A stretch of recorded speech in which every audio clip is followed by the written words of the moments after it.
আবারও আদানুন খেয়ে ভারতের পেছনে পড়ে গেছে আমেরিকা, যেখানে এবার আমেরিকার টার্গেট হলো ভারতের এমন একটা গুরুত্বপূর্ণ ইন্ডাস্ট্রি যাকে আমেরিকা ছাড়ুন চীনও কিন্তু কিছুতেই টক্কর দিতে পারছে না। আর এটা ভারতের জন্য কতটা গুরুত্বপূর্ণ তার আইডিয়া তো আপনি এর থেকেই পেয়ে যাবেন, যে কেবলমাত্র এই একটা ইন্ডাস্ট্রি থেকেই ভারত প্রতি বছর গড়ে মোটামুটি 15 থেকে 16,000 কোটি টাকার প্রফিট জেনারেট করে কেবলমাত্র বিদেশে এক্সপোর্ট করে। আর তার চেয়েও গুরুত্বপূর্ণ বিষয় হলো আমেরিকা নিজে ভারত থেকে প্রায় 1,500 কোটি টাকার আমদানি করে।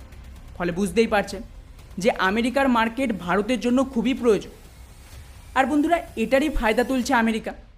ওখানকার যে সমস্ত লোকাল কোম্পানি রয়েছে তারা কিন্তু কোয়ালিটি আর প্রাইস দুদিক থেকেই ভারতের সাথে পেরে উঠছে না। তাই ওরা কি করে, ভারতের বিরুদ্ধে নতুন ষড়যন্ত্র শুরু করে দিয়েছে। রিপোর্ট অনুযায়ী এই সমস্ত আমেরিকান কোম্পানি যার সাথে চীনেরও লিঙ্ক রয়েছে, এরা আমেরিকার ট্রেড ডিপার্টমেন্টের কাছে অভিযোগ জানিয়েছে যাতে আমেরিকা ভারতের বিরুদ্ধে, স্পেশালি এই জাতীয় ভারতীয় কোম্পানির বিরুদ্ধে কোনো অ্যাকশান নিক। আর বন্ধুরা, এখানে যে ইন্ডাস্ট্রির কথা আমি বলছি সেটা হলো সিরামিক ইন্ডাস্ট্রি, যার বিরুদ্ধে একবার আমেরিকা কোনো ধরনের প্রতিবন্ধক লাগালে ভারতের জন্য মুশকিল এতটাই বেড়ে যাবে যে ধরে নিন যে এক ঝটকায় 1,500 কোটি টাকা লস হতে পারে। ভারতের গুজরাট রাজ্য থেকে শুরু করে একাধিক রাজ্যে এই সিরামিক দিয়ে টাইলস, বাথরুম, স্যানিটারি ইকুইপমেন্ট এই জাতীয় বড় বড় ফ্যাক্টরি রয়েছে, যারা গোটা ভারত জুড়ে মোটামুটি 50,000 কোটি টাকার বিজনেস করে।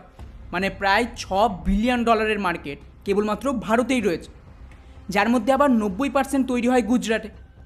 মুশকিল হলো ভারতের এই ইন্ডাস্ট্রির ওপর এখন আমেরিকার যেভাবে নজর পড়েছে, তাতে ওরা চাইছে যে এই ইন্ডাস্ট্রির ওপর এত বেশি পরিমাণে অ্যান্টি ডাম্পিং ডিউটি লাগানো হোক যাতে ভারতের পক্ষে আমেরিকায় সিরামিক প্রোডাক্টের এক্সপোর্ট পুরোপুরি বন্ধ হয়ে যায়।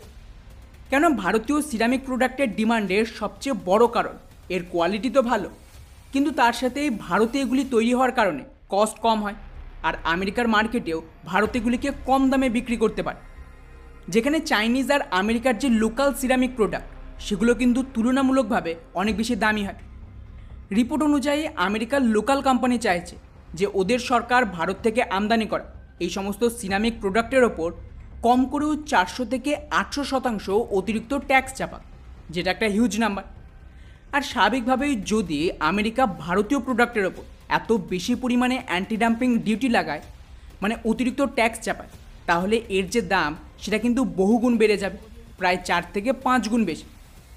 অর্থাৎ মনে করুন যে আগে যদি কোনো একটা প্রোডাক্ট $100 পাওয়া যেত, সেটা ভবিষ্যতে 400 থেকে 800 ডলারে বিক্রি হবে। এবারে আপনারাই ভাবুন, এক্ষেত্রে কিন্তু এই ভারতীয় সিরামিক প্রোডাক্ট আমেরিকার লোকাল প্রোডাক্টের থেকেও বেশি দামি হয়ে যেতে পারে। সেক্ষেত্রে স্বাভাবিকভাবেই ওখানকার লোকজন বেশি দাম দিয়ে ভারত থেকে এ সমস্ত কেন কিনতে যাবে, তার জায়গায় কম দামে ওখানকার লোকাল প্রোডাক্ট পেয়ে যাবে। আর এমনটা হলে আমেরিকায় ভারতীয় মার্কেট কিন্তু মারাত্মকভাবে ক্ষতির মুখে পড়বে।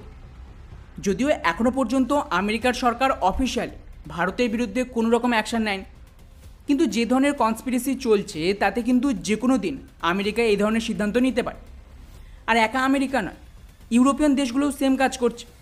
অলরেডি একাধিক ইউরোপের দেশ ভারত থেকে আমদানি করা এই সমস্ত সিরামিক প্রোডাক্টের ওপর অ্যান্টি ডাম্পিং ডিউটি লাগিয়ে দিয়েছে, যাতে এগুলো ওদের বাজারে কম দামে বিক্রি হতে না পারে। ফলে স্বাভাবিকভাবে এতে ভারতীয় প্রোডাক্ট ওখানে বড় বাজার দখল করতে পারবে।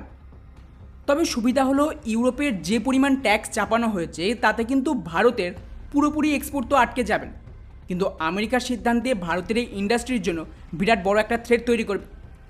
কেননা অলরেডি চীনের পর ভারতই গোটা বিশ্বে সিরামিক প্রোডাক্টের সবচেয়ে বড় সাপ্লাই। আর যে গতিতে ভারতীয় কোম্পানি নিজেদের কোয়ালিটি আর প্রোডাকশানকে বাড়াচ্ছে, তাতে দেখে মনে করা হচ্ছিল যে খুব তাড়াতাড়ি আমরা কিন্তু চায়নাকেও পেছনে ফেলে দেবো। কিন্তু তার আগেই এই ধরনের রিপোর্ট ভারতের জন্য খুব একটা সহজ হবে না। যদিও ভারতের কাছে এর কাউন্টারও রয়েছে, আমেরিকা নিজেও ভারতে একাধিক প্রোডাক্ট এক্সপোর্ট করে।